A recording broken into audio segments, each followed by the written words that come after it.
It's John Pollock, joined as always by Jimmy Korderas. This is our Payback review as we go back and take a look at the card from Sunday night in Chicago, and we're going to get to the high points of the show, but I think off the top we should discuss what was a very scary situation in the moment involving Enzo during the tag match with the Vaudevillains, which barely got started. And Jimmy, watching from your point of view, where you've probably been in similar situations to this, what was your immediate reaction? Because myself watching, I mean, it was very concerning whenever you see a guy essentially go limp as Enzo did on the floor, and you're fearing the worst. And not to say thankfully it was only a concussion. A concussion is a serious deal, but could have been worse. Oh, it could have been a lot worse. And the thing is, watching it at home, especially watching it on TV, like excuse me, on the network, we have the benefit of having a different perspective, like able to see it differently from, let's say, the referee, who's the one who needs to recognize as best as he can the potential for injury there.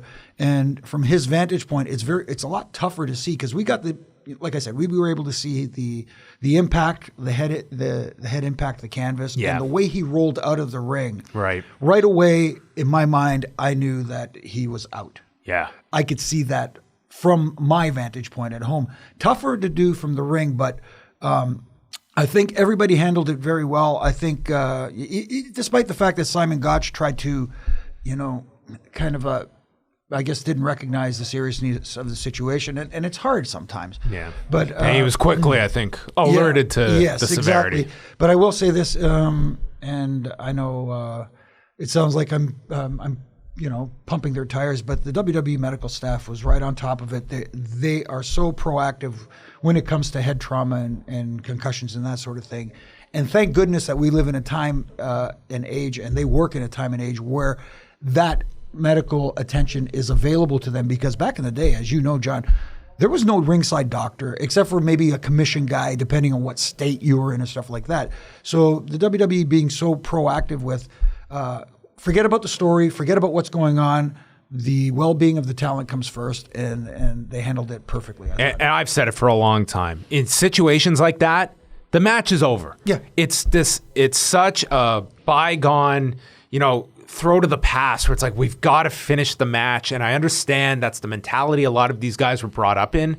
It's just not realistic in this time frame when you're talking about somebody that could have a massive injury, and we're either going to try and work around him, or in even some cases, if you've seen Jimmy, they work with the injured individual. Oh, yeah. Those days to me are out the window, and they did the right call. Nobody objected to the match being ended, and everyone was concerned about the guy, just making sure he was okay. So, and I also give credit to the announcers who are right there, and they're the ones that have to essentially speak their mind and get through this, as they have probably as many questions as the viewer at home does, and have to patch you through. They did a good job, I think, of constantly getting updates throughout the broadcast. So I thought they handled it as well as they could, and thankfully you saw the photos later where he was up and about, and certainly a concussion is something you have to take very seriously, but it was very scary in the moment. Absolutely, and that going forward that the proper testing will be done, the concussion protocol that the WWE has in place from their wellness program. They're not going to let him get back in the ring until they're absolutely sure that he's ready to get back. So again, from a standpoint of the health and wellness of the talent, it's the right move. I had a hard time at first just getting into the show after that happened. Did you have the same? Because we immediately had to just move on with the show, essentially. But we, at least at that point, as the Owens Zayn match is about to begin, you don't know what the case of what you just saw, what was happening with Enzo. But it seemed that as we got on, and the live crowd wasn't privy to the updates unless they were on their phones, but those at home, I think they were kind of reassured later. He's moving his extremities, and it kind of did get people back into the show. Absolutely. And as far as being on their phones, I actually saw a few people talking and doing this at ringside. So it's like, they were probably very confused as well as to what happened. So, again, the modern day and age with the technology, they get the information really quick. Yeah. So looking at this show as a whole, I mean, this was a card that going into it, we talked about a lot of these programs in motion. You have another pay-per-view in Extreme Rules only 3 weeks away. So in a number of instances, it was simply this was a bridge to the next show, and that involved some finishes where you just had to get through to extend the program. Starting in the main event, I guess we can backtrack a little bit to the announcement that Shane and Stephanie will be running Raw. This was an extended segment involving Vince McMahon as well. What did you think about that? Because that certainly had an impact on the main event. I enjoyed that segment up until the final announcement. It reminded me of that cliffhanger game on The Price is Right, where the mountain climber is like yodeling, yodeloo, and he's going up the hill, and you're saying, this is building great. I wonder where they're going to go with this. And then all of a sudden, bum, bum, bum, bum. You know, I didn't like it. Again, I'm also one of those people who like to say, okay, didn't sit well with me. Let's see where it goes from here. But it almost seems like anytime there's a dip in the ratings, it's always a fallback to you hit the McMahon panic button. Exactly, and it feels like that's what they're doing right now. Instead of letting, I get that post WrestleMania, the vocal crowd out there is basically getting what they want. They're getting the talents they want in prime spots, but they're not moving the needle, and maybe not fast enough for the WWE, so to speak. So maybe they figure we can go ahead with this change, but at the same time insert, like you said, press the McMahon panic button at the same time and see if we can meld these two worlds together. Well, and that's some of the thinking, I feel, that as much as the last number of weeks, I mean, we talked about this last week, the build-up to Payback was a strong one, I felt. I think people have generally enjoyed TV since WrestleMania, but the numbers have not reflected that. Right. And you can't necessarily pinpoint where it is, but that is one consistency, is that the elimination of Stephanie from Hunter from TV has resulted a dip in numbers. And to me, it's been refreshing not having that heel authority figure, but that's going to be injected here, and this is their latest attempt. I don't know how successful it is going to be, but I mean, that's the foreseeable future. It's a McMahon feud throughout the summer is what we're likely getting, with Shane, Stephanie, and eventually Hunter getting in the mix. And probably taking us right through to SummerSlam before we get a conclusion to this. I would say that's a very safe assumption at this point. So with that set up, we had the main event with Roman Reigns and AJ Styles, and this was one that you could certainly say was somewhat overbooked, where we did the tease of the countout, then the disqualification, Shane and Stephanie each coming out, overruling the finish so that we got a no DQ, no countout match. And with all that thrown in there, I thought these two had an excellent main event match. It was Roman Reigns winning in rather convincing fashion as well. And then the immediate announcement that we will do this again in 3 weeks. Well, you know, technically speaking, because of the restarts, you think about it, and AJ Styles legitimately won the first one by countout. Yes. So it wasn't like he had help from Gallows and Anderson to acquire that countout. It was like a real countout. Real is the wrong word, but a countout victory for him. So that would have constituted a rematch anyways. But like you said, throughout the entire match, AJ Styles looked like he belonged in the main event picture. He looked like it, felt like a main eventer. His selling was phenomenal. No pun intended. But I think it was intended, Jimmy. You think so? Yeah, probably, maybe a little bit. Yeah, but no, I thought it was a great main event. And as far as the overbooking goes, and I get that point. You know, a lot of people, and even good friend Dave Meltzer mentioned on Live Audio Wrestling on Sunday that he felt that it felt like a TNA main event with all the overbooking, and I could see that point. But at the same time, we don't get that very often from the WWE, whereas in TNA, that would happen almost like on a weekly basis, you'd get that. Yeah. So in this context, I didn't mind it as much because, like you said, it is a bridge pay-per-view to get you, to Extreme Rules and beyond. So in order to further this story that they're going, and again, melding two stories in one, what are they doing with the former Bullet Club members and AJ Styles? Where's that connection going? And also trying to interject this Stephanie McMahon, Shane McMahon storyline as well. I didn't mind it as much, and I thought the match worked for me anyways. Well, I think that they were actually going out of their way to leave the audience satisfied, because the logical finish to this match, if you're coming back with this Extreme Rules match, would be for this to end in a DQ or a countout. And you heard all of the groans when that first countout was announced from the audience. If that had been the end, I think people would have been pissed coming out of this show, even though it would have been the most logical finish to even if you restart it and then it's a DQ and we don't have a winner and you're left unsatisfied, that would make sense to build the Extreme Rules match. Instead, I think they wanted to at least give you a great match. You did get a winner, and it was a good enough match that you're not complaining that you're getting it again in 3 weeks, coming up in Newark, New Jersey. So in that sense, I was not that down on the main event. I thought that these two did great. I thought Reigns and Styles, this was one of Reigns' better matches that we have seen from him. So certainly, I think a step up from the WrestleMania match. I will have to get a little bit off topic here because I got a little bit bombarded last night. Oh, dear.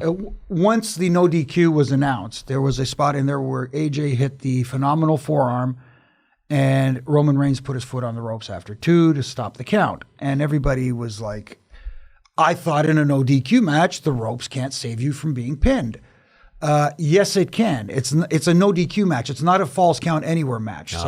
So there is a difference. So for everybody, and again, then of course it was, they said there's no rope breaks if someone's in a submission hold and they get to the ropes. Right. You can't force them to break the hold, but at the same time, a tap or a submission would be negated by the fact that they're in the ropes. It's like being outside the ring again. So anyways, wanted to clear this up. This from the man that literally wrote the rule book. Yeah, I tweeted out last night, just the copy. They had us. There's a little inside baseball here. We're going to go. They wanted to come up with an actual rule book to come up with stuff. So they had us actually write it, and they made a draft of it. But then again, in true wrestling fashion, nothing came of it. Well, there. So, but I still have the copy at home. That's the unwritten rule. Yeah, but I still have the copy at home, and as somebody said, well, we want to see what's inside.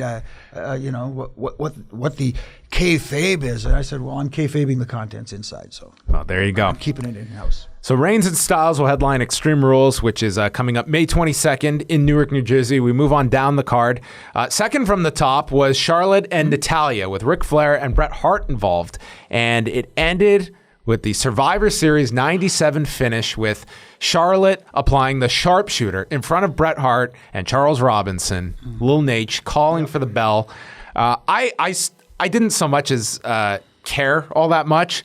I just thought it's such a tired finish that it doesn't elicit any kind of anger or heat. It's more just a groan. Like, that's the best we could come up with Bret Hart involved. It's a Montreal finish to extend this program. I mean, that was my thought on it. It's just, I think I've lived through that finish way too much that it's just, I cannot possibly talk about Survivor Series 97 ever again. No, I think it's time to put this thing to bed forever. I mean, geez. I think there's a significant part of the audience that it's kind of lost on, that if you are an 18-year-old in high school, you were not even alive for that finish. Exactly. And like I felt the same way you did. As soon as I saw the sharpshooter applied, I started to connect the dots with Charles Robinson in the ring. I said, no, please don't. And when it happened, like you, I just said, can we just end this thing? And Bret Hart had the best reaction of all, in my opinion. He looked like, yeah, whatever. He looked like he had a state of indifference the entire match. Yeah, pretty much. But, maybe because of the anticipated finish that he was about to witness. But, yeah, I almost had the same reaction as Bret. It's like, okay, I'm done with this. Let's move on, please. I think the idea was that these two are going to get to have that big blow-off match. It wasn't Sunday night, and this was a way, how can we extend this? And I thought it was a rather uninspiring way to get through it. Chris Jericho and Dean Ambrose, they were on earlier than that. Dean Ambrose getting the clean win. And this was a match, I think, we had said it, I think Ambrose very much needed this win to kind of get back into the mix after WrestleMania. And that's what Jericho was here for. This was originally penciled in for WrestleMania, was delayed a month. What did you feel about the execution? I liked it. I thought it was different from the other matches on the card. I mean, to me, it was a very good match. It was hard. It was physical, and I like this. I'm trying to describe this heel version of Chris Jericho, which is the cowardly version, but also it's almost like a uncool dad version of Chris Jericho, calling everybody idiot and stuff like that. It's so nerdy that it works. You know what I mean? And I like it. And if you're going to get Dean Ambrose elevated a little bit. Someone like Chris Jericho, he's perfect at doing it. And like you said, he needed something after that loss, the uninspiring loss to Brock Lesnar, because like we saw in the main event with AJ Styles, you can lose and still come out a bigger star. Sure. Out of the match. That didn't happen for Dean Ambrose at WrestleMania. It was an afterthought that very night. And there was, you spend all this time building something up, and then when it's not even referenced after WrestleMania, it really becomes an afterthought. And that it doesn't take a genius to see that. Okay, here's a match where Dean's the one sticking around, Brock isn't, and it was so clean cut that it didn't do Dean any favors other than that was his WrestleMania program. Right. So he gets the win over Chris Jericho. We also had the IC title mix, which coming out of this, it looks to be a 4-way program. First, Kevin Owens defeated Sami Zayn with the pop-up powerbomb, stuck around for commentary as The Miz took on Cesaro. Sami Zayn returned, attacking Owens on commentary, and then getting involved in the finish where Cesaro got distracted, rolled up by The Miz, and that will most likely be our title match at Extreme Rules, is the 4 of them. Yeah, it sounds that way, and I didn't mind either match. I thought both matches were good and both were different. Obviously, more intensity in the Kevin Owens Sami Zayn match because as we talked about off the top, after the unfortunate incident with Enzo, it was their job to get the crowd. Very tough spot to have to follow that, where people's minds were elsewhere. Yeah, so a very tough spot to try and get the crowd back, to, let's say, for the time being, at least put that out of their mind and concentrate again on the pay-per-view. And I thought they did an admirable job at doing that. They had a hell of a match. And again, Sami Zayn got his heat back afterwards by I will say he is such a polite Canadian kid, diving over the announce table and just not knocking over JBL's hat to be polite was very interesting. No, you always got to mind your manners when you're getting involved in the announce desk. But, AJ Styles not as much with Roman Reigns. Oh, no. He crashing through. And I do like the fact that they're, announce teams from all over the world. I'm a little disappointed that there's no Canadian announce team. Yeah, we talk Moro technically is Canadian, but it's not the same thing. Yes. So we can round things out with the pre-show, which ended up inheriting the Baron Corbin Dolph Ziggler match, extending that program after Baron Corbin just was rolled up after, I guess, being too concerned with being in charge of the match. So again, another program where I feel they look at things and there was no program for Baron Corbin coming out of this. So let's just continue this one on, and they beat Corbin. Yeah, and I'm getting it almost seems like the schoolboy roll-up has become the go-to for how do we get out of this one? Oh, a surprise roll-up will work. I'm beginning to think they're taking their cues from. Well, instead of someone else distracting them, now we'll do finishes where the guy distracts himself into the schoolboy finish. Why not? Hey, didn't somebody wrestle an Invisible Man one time somewhere? That's true. Yeah, that's true.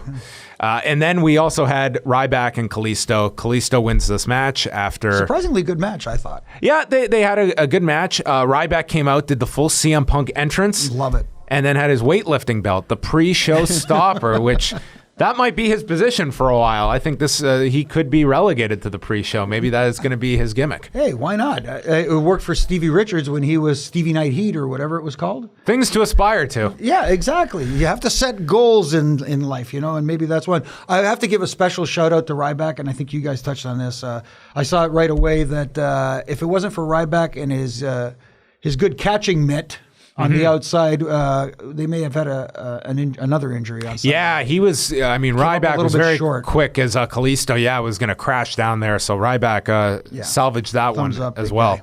So that was Payback. I thought this was a show. I'm going to put thumbs in the middle, even though you did have Owens and Zayn, very good match. I enjoyed Jericho and Ambrose. There looked to be a little hiccup during the finish with the lion salt into the dirty deeds. And in the main event, I thought was another very strong match. So I go thumbs in the middle, leaning up, but this very much was a show where we weren't getting any kind of definitive ends to any programs. It was getting everything, getting another chapter out of a lot of these programs. Absolutely. I will agree. Thumbs slightly up for this one. Maybe because on paper, like we said in the preview, this looked to be a great pay-per-view from an in-ring standpoint. So maybe my expectations were a lot higher.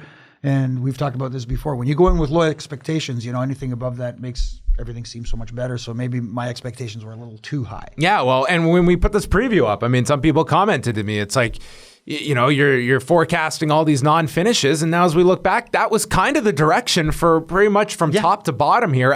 The most clean finishes we got were Dean Ambrose and to an extent Owens beating Zayn, but again, that program's continuing. So that was kind of top to bottom, was getting more life out of all of these programs quickly. And this is, of course, Monday afternoon. We have not seen Raw yet.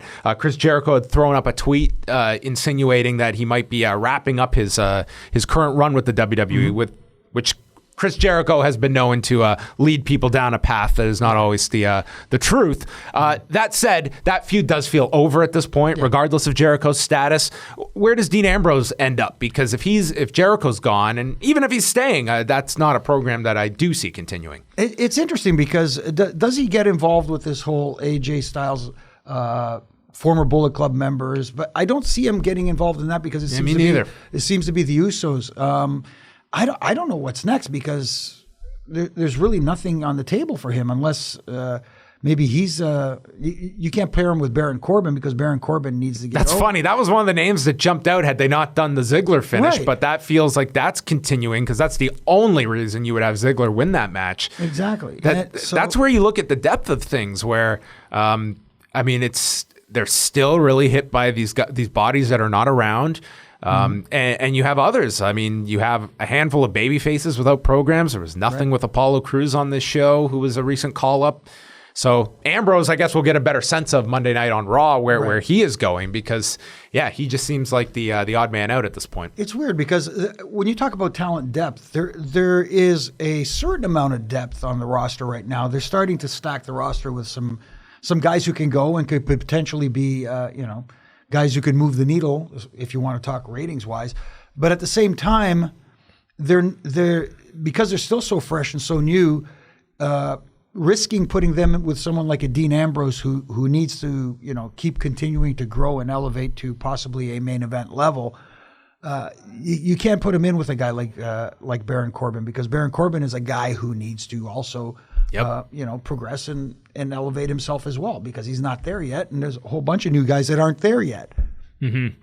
So that is one final thing as we look back on this. I mean, so much of this emphasis is the main storyline now is the power struggle for Raw. Is SmackDown back to just kind of being its old position? Like we looked at the beginning of this year, they were moving to the USA Network. They were putting a lot of emphasis on it. And I mean, last week they didn't promote anything for SmackDown. Right. It just seems like that's the show that just still it exists. I guess it still feels like the B show. I mean, for all intents and purposes, moving it to USA Network, we thought maybe we were going to get a little bit of at least a bump in putting more thought into the show, but it doesn't seem to have come around that way. I'm hoping that this long authority battle between Shane and Stephanie leads to an eventual, as we've said before many times, brand extension, brand split, whatever you want to call it, so that the shows do become separate and you have the talent separate and maybe divide the creative team into two separate creative teams where one concentrates on Raw, one concentrates on SmackDown, and they could put a lot more thought and emphasis into SmackDown because it just needs more attention. Yeah, I think right now the priority is still Raw. I think they're very concerned with numbers being down as much as they are year over year.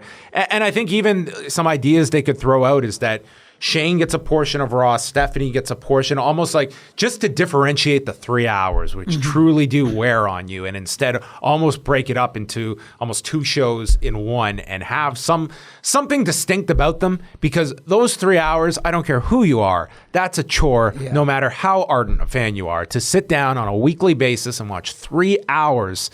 I think that no matter what creative you have, it's going to be a chore week in, week out to present that show. And I think that bleeds into SmackDown, the situation with SmackDown, because after a 3 hour Raw, even though SmackDown is only 2 hours long, that's still another 2 hours of wrestling to watch on top of that 3 hours. And that's not on a pay-per-view weekend where you've had 3 hours before that as well. So that is going to wrap up our look at Payback. We'll be back not too far off with Extreme Rules, which will be happening May the 22nd from Newark, New Jersey, and we will be back with the unofficial Canadian announce team member Jimmy Korderas here on our table. That this is thick, Jimmy. No one is going through this at all. So you can follow him at Jimmy Korderas. If you sense any rule infractions, be sure to contact Jimmy. But as one thing I have learned from observing, if you're going to argue on Twitter, do not tag this man in your conversation. He doesn't care. That's the thing. Okay, I'm going to say, and I don't either, by the way. Really quickly here. I engage people on Twitter, as you know, and I tend to have a lot of fun with it. But if you're going to continue a conversation with somebody else on my timeline, take me out of the conversation. I don't care what you guys are talking about. I've said my piece. I'm done. Thank you. All right. It's the war on Twitter, which is way more interesting than the struggle for Raw, in my opinion. Jimmy Korderas versus Twitter. All right. At Jimmy Korderas, at Law Radio, and we will chat with you next time. This has been our review of WWE Payback.